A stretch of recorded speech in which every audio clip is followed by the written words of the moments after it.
السلام عليكم ورحمة الله وبركاته، اخواتي وحبايبي في كل مكان، كل الناس اللي بتتابعنا على راسي من فوق. النهارده هنتكلم في اول خطوة بالنسبة للتطهير. التطهير المياه يا جماعة، دي اول حاجة هنستعملها البيتادين. البيتادين مطهر جميل جدا يا جماعة، بنحمي بيه الارانب والبطاريات والعلافات وكل حاجة تشمل في الارانب، حتى بسبوس المياه يا جماعة. بس بعيد عن تناول الشرب يا جماعة والاكل، يعني ما ترشش وفي اكل عندك في قلب العلافات. رش القطاع عادي، طبعا 5 سم على اللتر او 7 سم على اللتر، مفيش ايه مشكلة. وفي ناس بتستعمله 10 سم برضه ومفيش ايه ضرر. بس بالله عليكم يا جماعة، يا ريت ما يجيش على الاكل، او حافظوا على الارانب على قد ما تقدروا. دي طبعا شغلانة الصيف، واول مرة اعرض لكم البيتادين. احنا بنرشوه بقالنا زمان، بس كنا بنتكلم عليه ويم، لان البنادين احنا كنا بنجيب اللترات بالحب كده، بس مش عارفين نجيبها دلوقتي، بقينا بنستعمل الامبول ده.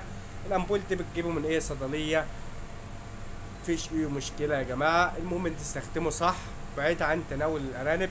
اهم حاجه تحمي بيه الارانب مظبوط، وتحمي بيه البطاريات، سواء انت بتستعمل ببخاخه. واعلمكم الرش بالبخاخه الصغيره عشان الناس، خاطر الناس المبتدئه لسه ب10 ارانب وب20 ارنب مربيه فوق السطوح.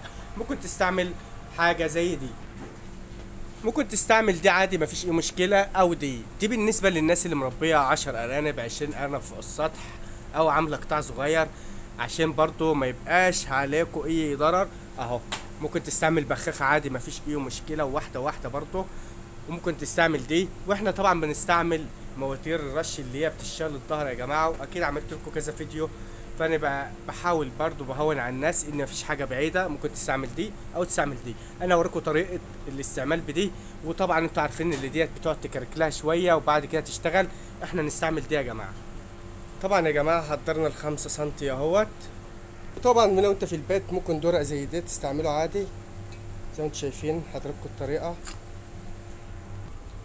طبعا يا جماعه اهو هنرش عادي، لو انت ببخاخه اهوت عادي، وهتحمى عادي والدنيا حلوه وبطاريات اهو. لو انا معلي البخاخه اهو يا جماعه،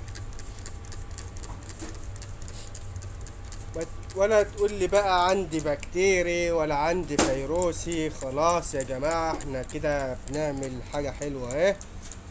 ولا تقول لي بقى ضربه بكتيري ضربه اعلى، تقول لي عندك مشاكل بكتيريه ولا الكلام من ده. كل 10 ايام استمر في الرشه الجميله دي، كل 10 ايام مش هتخسر حاجه يا جماعه، او كل 5 ايام. انت وجهدك بقى يا باشا، انت اللي عليك الباقي. انا هديك المعلومه وانت اللي عليك الباقي. فحموا قدام عينيكم بالبدادين. ويا ريت لو عجبك الفيديو ما تنساش لاخوك الاشتراك، فعل زر الجرس لو انت مهتم معانا في تربيه الارانب.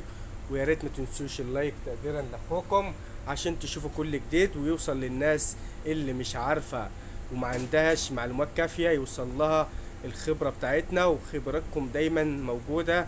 والسلام عليكم ورحمه الله وبركاته.